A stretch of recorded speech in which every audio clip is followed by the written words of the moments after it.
Hello and welcome back to Asia Now. In this video, I'll tell you about 17 foreigners arrested for a massive scam in the Philippines, an update on that UK 18-year-old teen facing life in prison for smuggling, an arrest warrant is out for ex-presidential spokesperson Harry Roque, and the SUV driver who jammed into people at the Naia airport causing 2 casualties released on bail, and 2 positive stories in the end to keep you sane. Here's our main story. Philippines authorities from the National Bureau of Investigation arrested 17 Taiwanese fugitives, one of whom is a female, on May 15th after they were reportedly conducting scamming activities in a subdivision in Cebu City. According to the NBI, 6 of them who had been hiding in Cebu are members of the 4 Cs gang in Taiwan and already have warrants of arrest here. During the operation, the NBI discovered that the suspects were running a romance scam using scripts to lure their victims. Authorities in Manila were able to track down the group after one of the suspects, who had an outstanding warrant, booked a flight from Manila to Cebu. And just like that, the whole thing fell apart. One dude with a warrant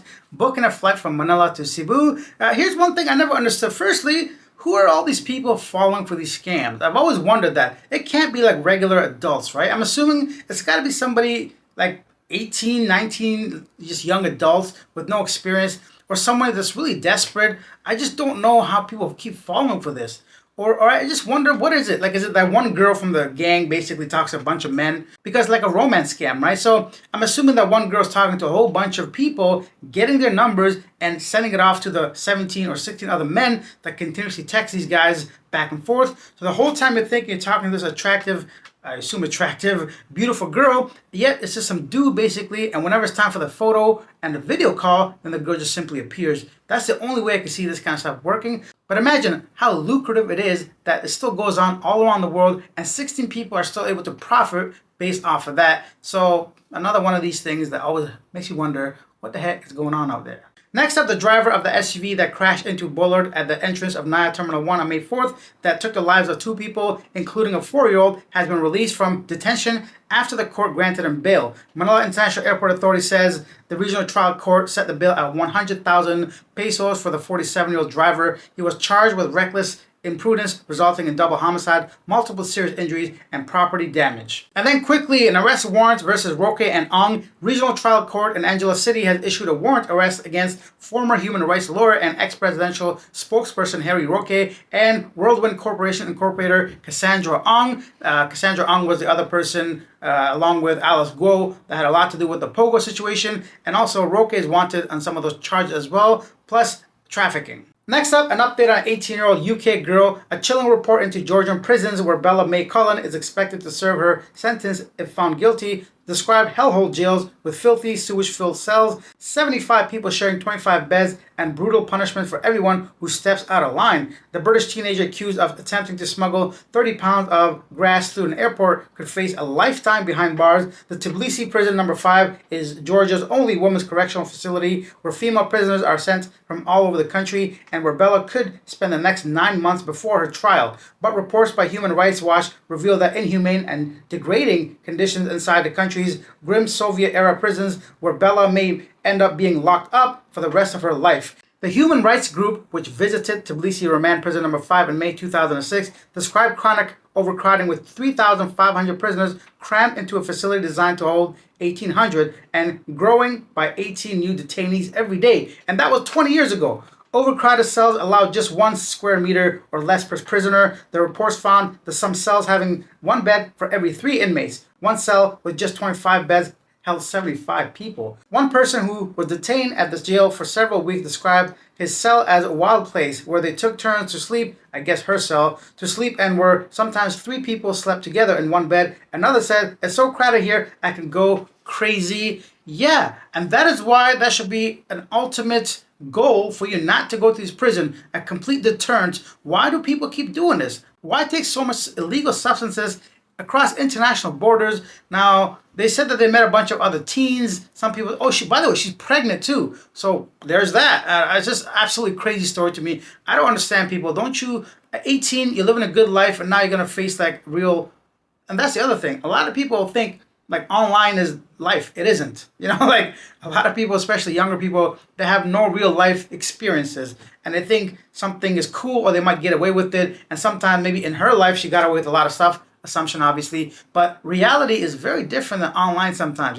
You can see people posting pictures, going to nice places, spending time at resorts and all that, but this is like a reality check. Let's go to Thailand. Thai officials said Wednesday they seized 238 tons of illegally imported electronic waste from the United States at the port of Bangkok, one of the biggest lots they've found this year. So I guess it's been happening quite often. It's not even the biggest one. I've always heard about people, like countries, sending the trash to other countries. A lot of it goes to Southeast Asian countries, the US, and maybe Canadian one. There was like a big story, I think a few years back, where Canada and the Philippines, there was all back and forth. I think back in Duterte's time. Anyways, so yeah, I feel like these kinds of crimes should be taken extremely seriously, and they got to stop coming after me from my straw that's plastic instead of going after these people that are importing 238 tons of illegal trash. Staying in Thailand quickly, Thai Air Force on Friday posted on Facebook that they have dispatched 2 F-16 fighter jets near Thai-Myanmar border in Kanchanaburi province shortly before 1 p.m. after they detected Chinese-made Burmese K-8 jet near the Thai border. Chinese always sending either ships or planes for surveillance or research, all kinds of stuff going on with that. I always see stories like this. Japan, Vietnam, the Philippines, of course, Thailand, always got to basically shoo off these Chinese vessels or aircrafts that claim to be just simply doing research. And one very quick update about that guy yesterday that held those people hostage in Bangkok. He's now been arrested, facing some serious charges. Luckily, from my understanding, no casualties, and now he's under arrest. In some sad news, a Filipino climber has passed away on Mount Everest, officials said Thursday, becoming the first fatality of this year's climbing season on the world's highest mountain. When I was younger, this was like a cool feat, people trying to climb Mount Everest. I think like back in the 90s, there was only a handful of people that were doing this. And from my understanding, now it's become like a big time tourist attraction. People taking helicopter rides up there, taking shortcuts. I just don't know if it has the same kind of clout or flex. If you could count, obviously I could never do that. So, like, for me, it's a big deal, obviously. I'm saying for like naturally talented climbers, like I guess Mount Everest is still the Everest of everything. So let me know what do you think of this whole Mount Everest situation these days, because I know it's not really what it used to be from my understanding of just general knowledge. It's become much more commercialized. Next up in Thailand, Pad Thai, the noodle dish, has earned a spot in Taste Atlas' ranking of the world's best stir-fried dishes, coming in at number 5. The dish was celebrated for its balance of sweet, sour, and salty flavors among its delightful texture contrast. Other popular dishes also made the list, including Pat Kaprao, Pat Siu. This recognition highlights Thailand's rich culinary tradition and global love for flavored packed stir fries. Thai food, world famous, of course. If you never tried Pad Thai, definitely an experience. Let me know if you enjoy Pad Thai. For me personally, it's a bit sweet, no matter where. Like sometimes they get it right, at least to my taste. It's just obviously the ingredients, but I prefer something more like Pat Siu or even Charcoal Tao. What are your thoughts on, actually the list is right here if you guys want to see the top 50 stir-fried dishes.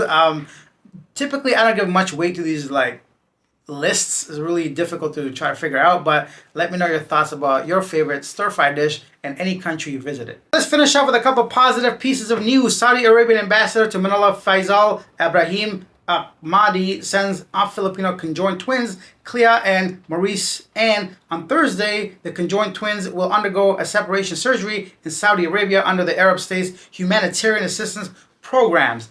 Absolutely wonderful. Don't get me wrong, this is not going to wash over everything else they do in these countries. When I say these countries, I mean against human rights, and especially OFWs. I'm not blind to this. A lot of OFW problems, and specifically Saudi Arabia or these oil-rich countries in that region. But for these two, hopefully there's a successful surgery and this can be a life-changing experience. So good for them and good for the Saudis having this program to at least help some people. And lastly, the Davao City Veterinarian's Office ramps up efforts this May with free neutering, anti-rabies shots, and vibes services in barangays. So some dogs getting some free vet treatment. Now it's time for a segment, Yesterday Today, where I read some of the most popular comments regarding our previous video. A big thank you for Free Speech Johnny with a $5 super thanks to the channel and says thanks. Well, thank you so much, Free Speech Johnny. I do appreciate that. It means a lot. Arthur says begging in the Philippines is illegal but not enforced, and they wonder why tourism is not greater. Yes, definitely. Although it's a law, it's rarely enforced in the Philippines. And when you go to a country to travel, the last thing you want is to be kind of bothered. It's not even the fact that like, obviously, if people are in need, it's understandable.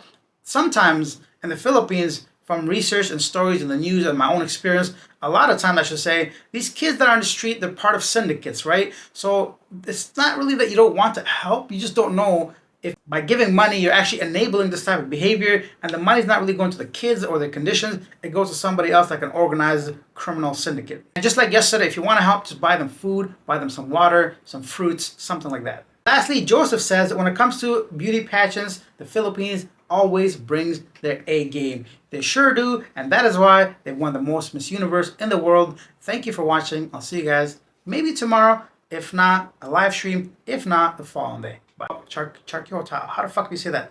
Try. How do you say that word? Try.